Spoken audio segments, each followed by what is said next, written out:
जब आप ये तस्वीर देख रहे हैं महाराष्ट्र का, ये लोकसभा के हिसाब से आप देख रहे हैं, ये 2019 में क्या तस्वीर थी, और अगर आप लोकसभा में देखेंगे तो लोकसभा में जो नतीजे आए थे उसको अगर आप विधानसभा में कन्वर्ट करते तो बीजेपी साफ हो गई थी बॉस। ये आप देखिए महाराष्ट्र के मैप में, उधर देखिए कैसे भगवा हो रखा था और इधर कैसे पूरा हरा हो गया था महाविकास आघाड़ी का। लेकिन अगर अभी की आप स्थिति देखेंगे तो बीजेपी, ऐसा लग रहा है कि 2019 की इस तस्वीर को भी बिल्कुल से रेप्लिकेट करने के साथ साथ हो सकता है इससे बेहतर तस्वीर जो है वो बना ले। ये महाराष्ट्र में निकलकर आता हुआ दिख रहा है। ये आप तस्वीर देखिए, तो ये बहुत बड़ा उलटफेर है। और आप देखिए 129 सीट, अगर आप लोकसभा में जो नतीजे आए थे उसको विधानसभा में कन्वर्ट करते तो बीजेपी गठबंधन को 129 सीट आनी चाहिए थी। बीजेपी गठबंधन को जो है वो 2019 में 187 आई थी, इस बार बीजेपी ऑलरेडी 185 पहुंच चुका है। कांग्रेस गठबंधन को 153 आना चाहिए था, वो अभी 100 के नीचे 95 पर अटका है, और अन्य को 6 आना चाहिए था, अन्य का मामला 8 पर है। यानी अगर आप तस्वीर देखेंगे महाराष्ट्र के अंदर गजब का उलटफेर दिख रहा है। और अब आपको सीधी टक्कर का मामला दिखा रहा हूं। सीधी टक्कर का आप मामला देखिए, बीजेपी और कांग्रेस, वहां 75 सीटों की सीधी टक्कर है। एनसीपी अजीत पवार और एनसीपी शरद पवार गुट 36 सीटों पर सीधी टक्कर है, और शिवसेना शिंदे गुट और शिवसेना उद्धव गुट 51 सीट पर सीधी टक्कर है।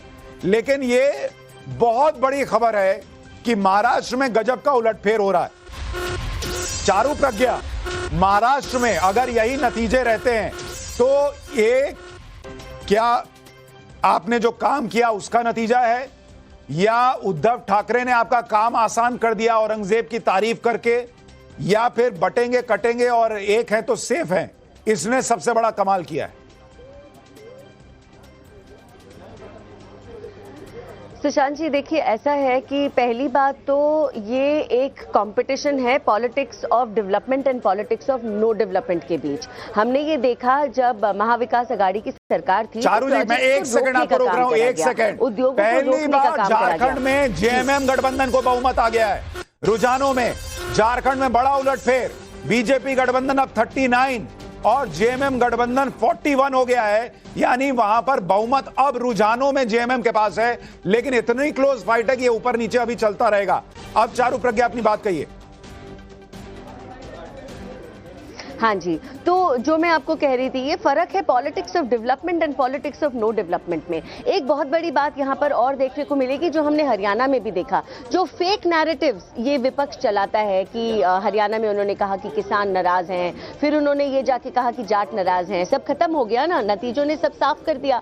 अब महाराष्ट्र में भी यही सच्चाई है कि जनता कहती है एकजुटता अच्छी बात है। जो आप कह रहे थे, एक रहेंगे सेफ रहेंगे, बिल्कुल क्यों नहीं, कॉल फॉर यूनिटी तो हमेशा वेलकम होनी चाहिए। दूसरी बात यह है कि आप कभी भी गुड गवर्नेंस को कॉम्पनसेट नहीं कर सकते कुछ और करके। आप तुष्टीकरण की राजनीति से गुड गवर्नेंस की जगह नहीं ले सकते, जो कुछ समय से हमने कुछ कांग्रेस शासित राज्यों में देखा है। और तीसरी और बहुत महत्वपूर्ण बात है, जो हम वादे करते हैं उनको हम पूरा करते हैं। अगर हम आज कोई स्कीम लॉन्च करते हैं तो उस स्कीम का लाभ हम हर घर तक पहुंचाने का पूरा प्रयास करते हैं, और ये कॉन्फिडेंस है जिसकी वजह से जनता का आशीर्वाद मिलता है। इस बार की जीत ऐतिहासिक होगी। मैं अभी भी और इंतजार कर रही हूँ, ये नंबर और बेहतर होगा। लेकिन इसका मतलब चारू जी, एक बात लोग कहेंगे कि यही सारा फॉर्मूला हो सकता है झारखंड में भी चल जाता, लेकिन आप लोगों ने हेमंत सोरेन की पार्टी तोड़कर या उनको जेल भेजकर एक तरह से उनको हीरो बना दिया, और उनके पक्ष में एक सेंटिमेंट आ गया कि आदिवासी हैं इसलिए उनको टारगेट किया गया।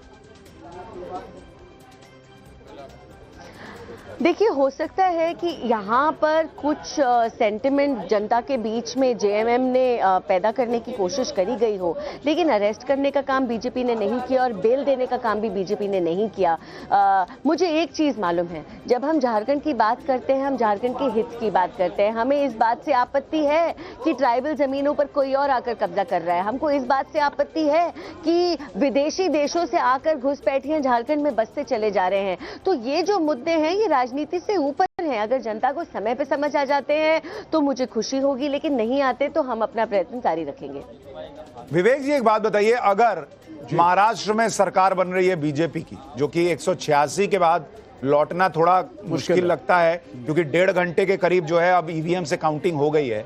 उत्तर प्रदेश में अगर 8-1 रहता है और झारखंड मान लीजिए जेएमएम अच्छा कर जाए और कांग्रेस जो है वहां पर पीछे रह जाए, तो सवाल नहीं खड़े होंगे कि इस इंडी अलायंस को कांग्रेस मजबूत कर रही है या कमजोर कर रही है, और क्या सिर्फ राहुल गांधी के पीछे पीछे चलकर ये इंडी अलायंस सरवाइव कर पाएगा? नहीं, देखिए, पहली बात तो इस बात को आप समझिए कि कांग्रेस एक नेशनल पार्टी है, पुरानी पार्टी है और एक सेकुलर पार्टी रही है, जिसका अपना एक कंट्रीब्यूशन है इस मुल्क में, इस देश की सेकुलर फैब्रिक को बनाने में। पर वो कितने दिन लेके चलिएगा सर? अब आप सुनिए, अब आप देखिए, आप हिमाचल में जाते हैं, जब एनालिसिस करते हैं तो भी कांग्रेस रहती है, जब आप महाराष्ट्र में आए तो वहां भी कांग्रेस है, जब आप झारखंड गए तो वहां भी कांग्रेस है, और बाकी जो प्लेयर्स हैं वो रीजनल इन नेचर है, मोस्ट ऑफ देम। अब शिवसेना यूबीटी का महाराष्ट्र में प्रेजेंस जरूर है, लेकिन झारखंड में नहीं है। तो कांग्रेस तो एक बाइंडिंग फोर्स है जिसकी प्रेजेंस आवश्यक है। अब ये कहना कि कांग्रेस लीड कर रही है कैंपेन को, ये जरूरी नहीं है। झारखंड के अंदर जो है कांग्रेस एक माइनर प्लेयर है, मेजर प्लेयर झारखंड मुक्ति मोर्चा है। उसी प्रकार से आप बिहार में जाएंगे तो वहां पे तेजस्वी यादव की party RJD, that is the leading major force, और जो बाकी घटक दल हैं इंक्लूडिंग जो लेफ्ट फ्रंट की पार्टियां 16 एमएलएज हैं, हम लोग तेजस्वी के साथ साथ हैं, मतलब मेजर फोर्स वो हैं। तो हर स्टेट के अपने इक्वेशन होते हैं। लेकिन उसमें दिक्कत ये आ रही है विवेक भाई, एक तो बोलते बोलते बीजेपी 190 पे चली गई है, बीजेपी गठबंधन। हाँ, ठीक है, मैं ये कह रहा हूं कि इसमें जहां पर भी देखिए रीजनल पार्टीज तो अपना काम कर देती हैं, सपा कर देती है, जेएमएम कर देती है, आरजेडी कर देती है, लेकिन जहां कांग्रेस को बीजेपी से सीधे सीधे भिड़ना है वहां कांग्रेस का खत्म मामला हो जाता है। यहाँ पे तो कांग्रेस को कुछ तो चेंज करना पड़ेगा अपने अंदर। महाराष्ट्र में देखिए, हरियाणा के अंदर जब रिजल्ट खराब आया तो कांग्रेस ने कहीं ना कहीं क्लाइम डाउन किया, उसने अपनी सीटों को महाराष्ट्र में भी कम किया, और इवन इन यूपी के अंदर उसने सारी के सारे जो इलेक्शन सिंबल्स हैं 9 की 9 सीटों के समाजवादी पार्टी को दी। उनको लगा कि भाई क्योंकि हम अकेले लड़े थे हरियाणा में, डिड नॉट वर्कआउट, तो may be we should give more balance to regional forces. लेकिन अब वो ज्यादा सीटें देना, लेकिन उन्होंने हरियाणा में आम आदमी पार्टी से गठबंधन नहीं किया, वो अपने रोले में थे कि हम जीत जाएंगे। वही कह रहा हूं, इस चीज को रियलाइज करने के बाद ही इन्होंने क्लाइम डाउन किया और महाराष्ट्र में ज्यादा सीटें यूबीटी को दी, और उसी प्रकार से 9 की 9 सीटें जो है इन्होंने सपा से ही एग्री। तो आपके हिसाब से महाराष्ट्र में महाविकास आघाड़ी की कमजोर कड़ी कौन है? नहीं, मेरे ख्याल से तो कांग्रेस अगर थोड़ी ज्यादा सीटों पे और लड़ती तो शायद ये रिजल्ट बेहतर होता। तो उद्धव ठाकरे कमजोर कड़ी हैं, उनको 26 सीट है, कांग्रेस को 34 सीट है, और शरद पवार की पार्टी को 28। नहीं, लेकिन कांग्रेस का जो लोकसभा का रिजल्ट आपने देखा था, जो एनालिसिस आपने भी किया था, तो उसके बाद I think Congress could have fought on more seats, what I feel. और अगर ज्यादा सीटों पे लड़ती तो शायद कम से कम 10 से 12 इसमें और उछाल देखते। पता नहीं उससे क्या फर्क पड़ता। पर अभी तो लग नहीं रहा सर, वहां पे नेशनल पार्टी होने के बावजूद, लोकसभा में अच्छा प्रदर्शन करने के बावजूद कांग्रेस की सीटें बहुत घट गई हैं। 34 सीटें आ रही हैं। इसका मतलब राहुल गांधी ने जो फैलाया था कि संविधान खत्म, आरक्षण खत्म, वो लोगों को समझ में आ गया कि हवा हवाई बात नहीं, ऐसा नहीं है। अब आप देखिए, इन्होंने ये बात तो फैलाई थी, जो संथाल एरिया हो गया आपका झारखंड का, इन्होंने वहां भी फैलाया था, जो आदिवासी क्षेत्र है। और झारखंड में तो बल्कि जो कार्ड खेला बीजेपी ने वो यही था कि साहब जो आदिवासी वर्सेस मुस्लिम, कि मुस्लिम जो है वो आएंगे, और जो स्पेशली जो इन्होंने घुसपैठियों का नाम लिया। अरे लेकिन सर वो 40 पे खड़े हैं, इसका मतलब लोगों को वो बात जो है वो कनेक्ट हुई है।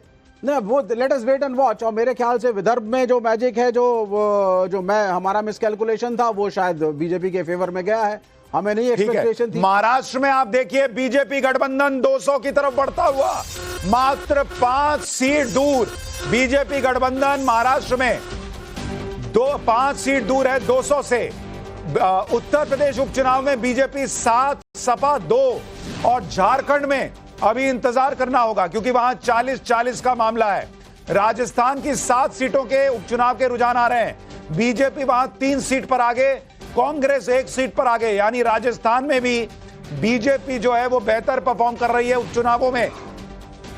हर तरफ बीजेपी का बेहतर प्रदर्शन दिख रहा है। दीपक रंजन सपा के प्रवक्ता हमारे साथ जुड़ गए हैं, और बीजेपी से शाजिया इल्मी हमारे साथ जुड़ गई हैं। दीपक भाई, आपके पास यूपी से क्या खबर? 7-2 पलटेगा नहीं पलटेगा? और बोलते बोलते महायुति झारखंड, माफ कीजिएगा, महाराष्ट्र में 200 के पार, महायुति 201 पर महाराष्ट्र में पहुंच गई है, कांग्रेस गठबंधन 78। दीपक भाई, यूपी में 7-2 क्या हो रहा है? ये 40 का मामला है। राजस्थान की 7 सीटों के उपचुनाव के रुझान आ रहे हैं, बीजेपी 3 सीट पर आगे। दीपक भाई, आवाज आ रही है दीपक जी आपको? चलिए, शायद अभी आवाज नहीं जा रही, मैं लौटता हूं। शाजिया इल्मी, महाराष्ट्र में आप लोग 200 के पार चले गए हैं, झारखंड में बहुत क्लोज फाइट, ये इतना डिफरेंस क्यों है कि एक तरफ सुपड़ा साफ कर रहे हैं और दूसरी तरफ इतनी क्लोज लड़ाई चल रही है? देखिए, सबसे पहले तो मैं कहूंगी कि जो गैप आप देख रहे हैं झारखंड में, बहुत छोटी गैप है, लेकिन ये बढ़ेगी। लेकिन जहां तक बात है महाराष्ट्र की, ये बहुत ही एक्साइटिंग रिजल्ट्स हैं और ये बहुत कुछ बताते भी हैं। मुझे लगता है फाइनली जो विरासत है दो बड़ी पार्टियों की, वो वोटर्स ने तय कर दी है और बता दिया है किसकी पार्टी किसकी है और कौन कार्यकर्ता और वोटर किसके साथ खड़ा है। तो मुझे लगता है ये दो बड़े फैसले महाराष्ट्र में वोटर्स नहीं कर दिए हैं, जो फैसले पहले चाहे इलेक्शन कमीशन या सुप्रीम कोर्ट कर रहा था, लेकिन फाइनली अब मुहर लग गई है कि किसकी पार्टी किसके अधीन और किसके लिए है और कार्यकर्ताओं किसके साथ खड़े हैं और वोटर्स किसके साथ खड़े हैं। जहां तक रिजल्ट्स हैं महाराष्ट्र के, बहुत ही एक्साइटिंग है और बहुत कुछ कहानी बताते हैं और बहुत कुछ मुझे लगता है इसमें सीख भी है, सीखने के लिए हम सब के लिए। ठीक है, हम आपको जरा तस्वीर दिखाते हैं सीट वाइज, क्योंकि मामला बहुत दिलचस्प है। झारखंड में और महाराष्ट्र में तो भाई अलग ही लेवल का खेल चल रहा है। बीजेपी गठबंधन 200 के पार चली गई है। अब आपको महाराष्ट्र में बताता हूं कि कहां क्या तस्वीर है। सीट वाइज देखिए, एक एक सीट का आंकड़ा आपको बता रहा हूं। अक्का लकुआ ये कांग्रेस गठबंधन के पास थी, उन्हीं के पास है। धुले ग्रामीण ये गठबंधन ये महाविकास एमवीए के पास थी, ये महायुति के पास आ रही है, उलटफेर हो रहा है। रावेड़ की सीट कांग्रेस गठबंधन के पास थी, उन्हीं के पास रह रही है। एरंडोल ये बीजेपी गठबंधन की सीट थी, उन्हीं के पास रह रही है। मलकापुर में उलटफेर हो रहा है। मलकापुर में बीजेपी गठबंधन जो है ये सीट छीन रही है महाविकास आघाड़ी से। बीजेपी गठबंधन के पास ही खमगांव था, अकोलापुर था, उन्हीं के पास रह रहा है। कांग्रेस गठबंधन बीजेपी से धामगांव रेलवे छीन रहा है, यानी वहां कांग्रेस उलटफेर कर रहा है। मेलघाट ये बीजेपी गठबंधन की सीट नहीं थी, बीजेपी यहां गेन कर रही है। इसी तरह से शहादा ये कांग्रेस गठबंधन महाविकास आघाड़ी जो है वो छीन रहा है महायुति से। धुले शहर